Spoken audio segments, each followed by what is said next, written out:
একটি ধাতব গোলকের উপরিতল এমনভাবে কেটে নেওয়া হলো যে নতুন গোলকের বক্রতলের ক্ষেত্রফল আগের গোলকের ঠিক অর্ধেক হয়। কেটে নেওয়া অংশের আয়তনের সঙ্গে অবশিষ্ট নতুন গোলকের আয়তন অনুপাত করো। আজকের কোশ্চেনটা আর আমি এখানে লিখলাম না, তোমরা কোশ্চেনটা থাম্বনেলে পেয়ে যাবে। ওকে, আচ্ছা আমরা আগে কোশ্চেনটাকে বোঝার চেষ্টা করি, খুব ইম্পর্টেন্ট একটা অঙ্ক। চলো বোঝো। ধরো এটা একটা তরমুজ। ওকে, এবার আমি তরমুজটাকে এমনভাবে কাটলাম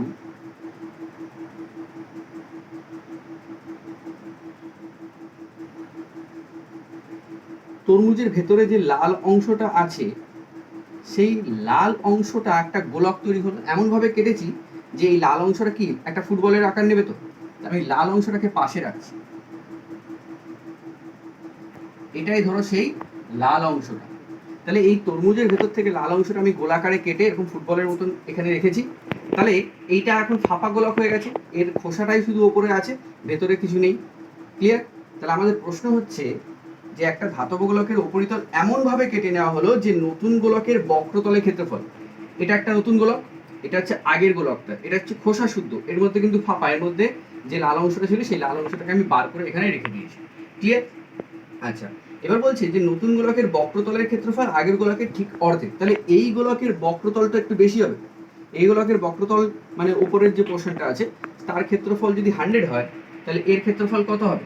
এর ক্ষেত্রফল হবে 50। এখানে পরিষ্কার বলে দেওয়া আছে যে নতুন গোলকের বক্রতলের ক্ষেত্রফল অর্থাৎ এর বক্রতলের ক্ষেত্রফল আগের গোলকের ঠিক অর্ধেক। তাহলে এটা যদি 100 হয় তাহলে এটা 50 হবে। ক্লিয়ার? বোঝা গেছে? এটা অর্ধেক।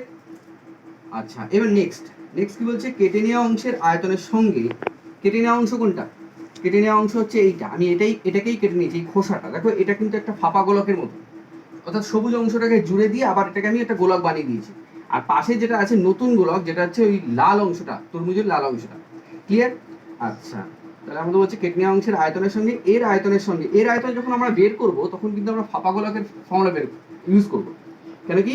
এটা কিন্তু একটা ফাঁপা গোলক। ফাঁপা গোলকের ফর্মুলা বের করার ফর্মুলা কি?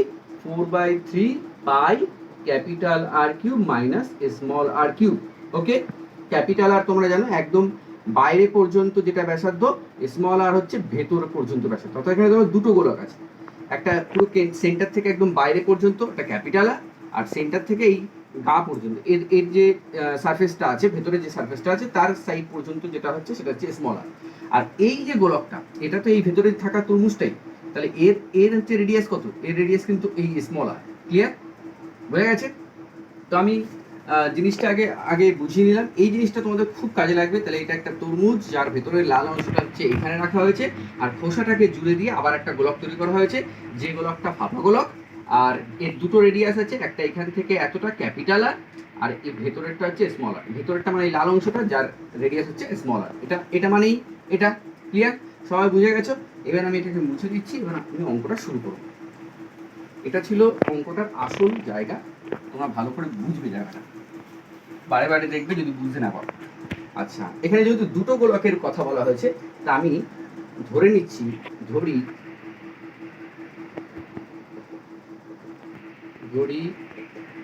আগের গোলকের ব্যাসার্ধ ক্যাপিটাল আর একক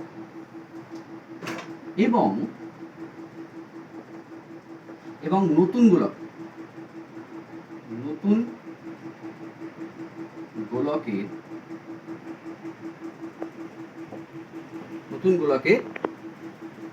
ব্যাসার্ধ স্মল আর একক। তোমাদের একটু আগে 100 আর 50 দিয়ে বোঝালাম। তাহলে বড় গোলকের সারফেস যদি 100 হয়, সারফেস এরিয়া উপরের বক্রতলের ক্ষেত্রফল যদি 100 হয়, তাহলে ছোট গোলকের বক্রতলের ক্ষেত্রফল কি? তার অর্ধেক, অর্থাৎ 50।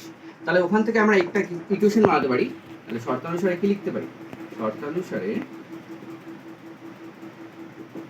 বড় গোলকের বক্রতলের ক্ষেত্রফল বের করার ফর্মুলা কি? তোমরা জানো গোলকের বক্রতলের ক্ষেত্রফল বের করার ফর্মুলা হচ্ছে 4 পাই ক্যাপিটাল আর স্কয়ার, 4 পাই আর স্কয়ার। ওকে, তোমাদের গোলকের সূত্রের একটা ভিডিও আলাদা করে বানিয়ে দেওয়া আছে, তোমরা অবশ্যই দেখে নেবে। আচ্ছা, এইটা হচ্ছে বড় গোলকের বক্রতলের ক্ষেত্রফল। আর ছোট গোলকের বক্রতলের ক্ষেত্রফল কি হবে? 4 পাই স্মল আর স্কয়ার। এবার এদের মধ্যে একটা রিলেশন আছে, এটা যদি 100 হয় এটা তো 50, তাহলে একে যদি ইকুয়ালাইজ করতে হয় তাহলে কি করবো, একে যদি আমি 2 দিয়ে ভাগ করব, ঠিক আছে, তাহলে 100/2 মানে 50, এই ইকুয়াল সাইনের ওপাশেও কিন্তু 50ই আছে। তাহলে বড় গোলকের অর্ধেক হচ্ছে ছোট গোলকের বক্রতলের ক্ষেত্রফল।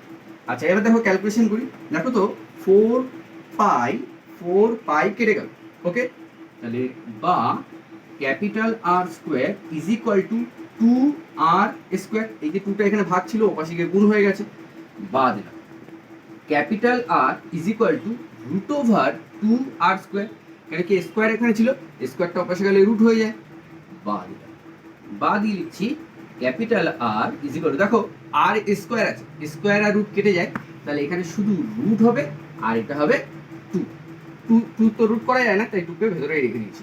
তাহলে এইটা হচ্ছে ক্যাপিটাল আর আর স্মল আর এর একটা সম্পর্ক, এটাকে আমি 1 নাম্বার দিলাম, ওকে। আচ্ছা এইবার আমাদের প্রশ্ন দেওয়া হয়েছে যে আগের যে গোলক আছে সেই আগের গোলক এবং যে নতুন গোলক আছে তার সেই গোলকের আয়তনের অনুপাত। তাহলে বলছে যে কেটে নেওয়া অংশের আয়তনের সঙ্গে অবশিষ্ট নতুন গোলকের আয়তন অনুপাত। আমি এখানে করছি অঙ্কটা, অতএব কেটে নেওয়া অংশের সঙ্গে নতুন গোলকের আয়তনের অনুপাত।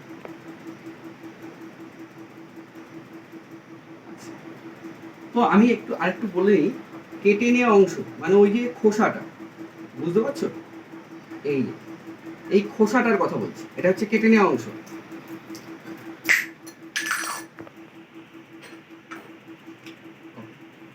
আচ্ছা এটা হচ্ছে খোসাটা, এই খোসাটা হচ্ছে কেটে নেওয়া অংশ, আর আমি এর ভেতরে যে তরমুজের ভেতরে যে লাল অংশটা আছে সেটা হচ্ছে আমার নতুন গোলক, ঠিক আছে, এটা নিরেট, এটা ফাঁপা। তাহলে আমাদের কেটে নেওয়া অংশের আয়তন কি হবে, আয়তন হবে 4/3 pi capital R cube minus small আর কিউব, ওকে। এটা হচ্ছে কেটে নেওয়া অংশ, অর্থাৎ এই যে তরমুজের যে খোসাটা হয় সবুজ খোসা, ওকে। আচ্ছা এর সঙ্গে আমাদের এই যে তরমুজের লাল অংশ অর্থাৎ নিরেট গোলক যে আছে তার আয়তন কি হবে, তার আয়তন হচ্ছে 4/3 পাই স্মল আর কিউব। আচ্ছা অনুপাতের ক্ষেত্রে কি হয়, সেম জিনিস ক্যান্সেল হয়ে যায়, তাহলে আমি কি করব, এখানে দেখো 4/3 পাই আর 4/3 পাই কি হচ্ছে, 4/3 পাই ক্যান্সেল, তাহলে এখানে হবে capital R cube minus small R cube is to small R. এইবার ক্যাপিটাল আর এর একটা মান কিন্তু আমরা বের করে রেখেছি, capital R is equal to কি, capital R is equal to r√2, তাহলে এখানে যে ক্যাপিটাল আর আছে সেখানে আমি r√2 বসিয়ে দিলাম, এটা মানেই ক্যাপিটাল আর এর কিউব আছে, তাহলে এখানে একটা কিউব বসিয়ে দিই minus small R cube, okay, is to small r. আচ্ছা এবার দেখো আর এর কিউব করলে তো আর কিউবই হবে, আর √2 কটা আছে, √2 এর কিউব মানে দেখো √2 ইন্টু √2 ইন্টু √2 মানে 3টে √2।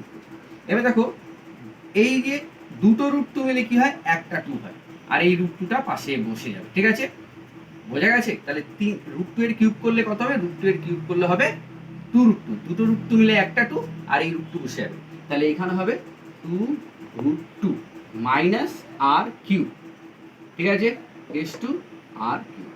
এবার দেখো এর মধ্যে আর কিউব আছে, এর মধ্যে আর কিউব, তাহলে আর কিউব কমন যাচ্ছে, তাহলে আর কিউবটা যদি আমি কমন নিয়ে নিই তাহলে এখানে কি থাকবে 2√2 মাইনাস 1 ইজ টু দিয়ে আর কিউব, ওকে।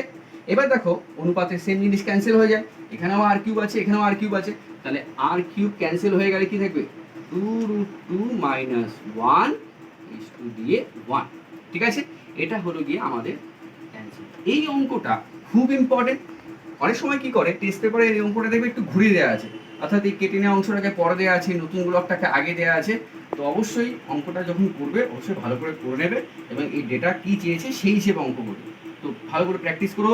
আর এই জিনিসটা অবশ্যই মাথায় রেখো, তরমুজের কথা মনে রেখো, তাহলে কি হবে তুমি খুব ইজিলি অঙ্কটা করতে পারবে, ঠিক আছে, ভালো করে প্র্যাকটিস করো সবাই।